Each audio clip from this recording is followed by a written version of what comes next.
আসসালামু আলাইকুম। প্রিয় দিনী ভাই ও বোনেরা, আজকে আমার ভিডিওর মাধ্যমে জানাবো এরকম জীবনসঙ্গী কয়জন ছেলে পায়।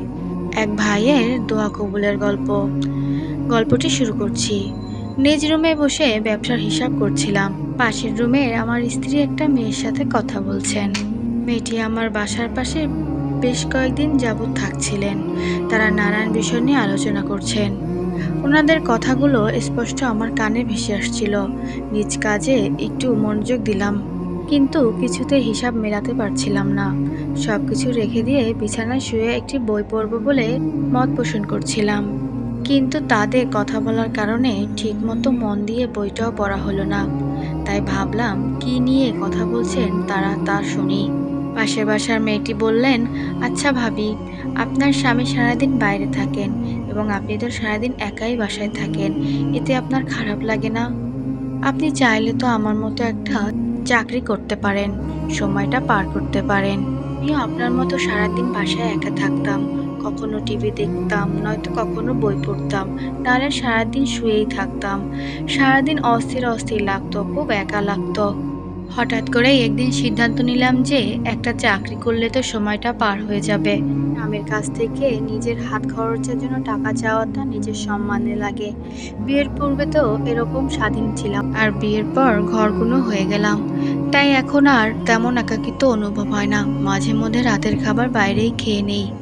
মাসিক বেতনের দিক থেকেও ভালো, মাসে 30,000 টাকা বেতন পাই।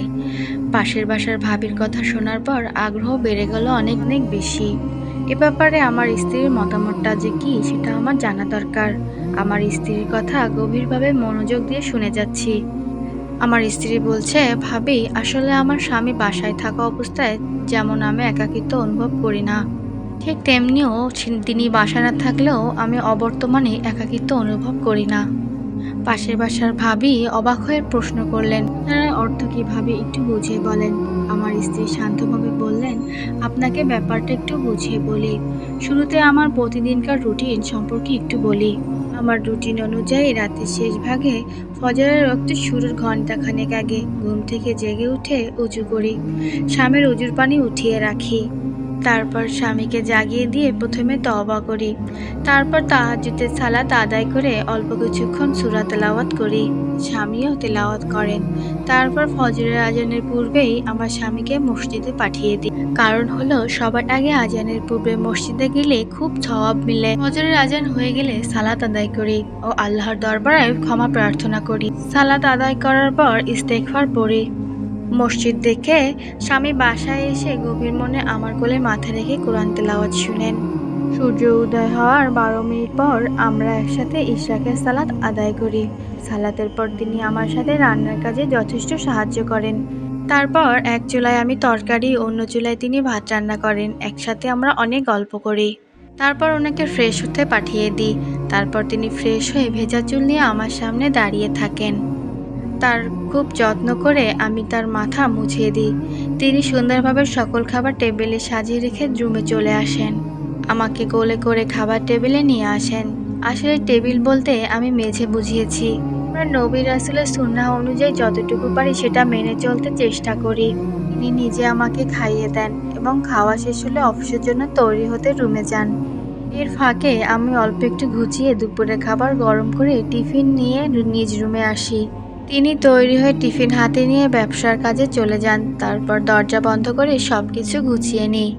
তারপর কিছুক্ষণ পরেই জোহরের আজান হয়ে যায়। সঙ্গে সঙ্গে সালাত আদায় করে কোরআন পাঠ করি এবং সাওয়ালের নামাজ পড়ে নেই।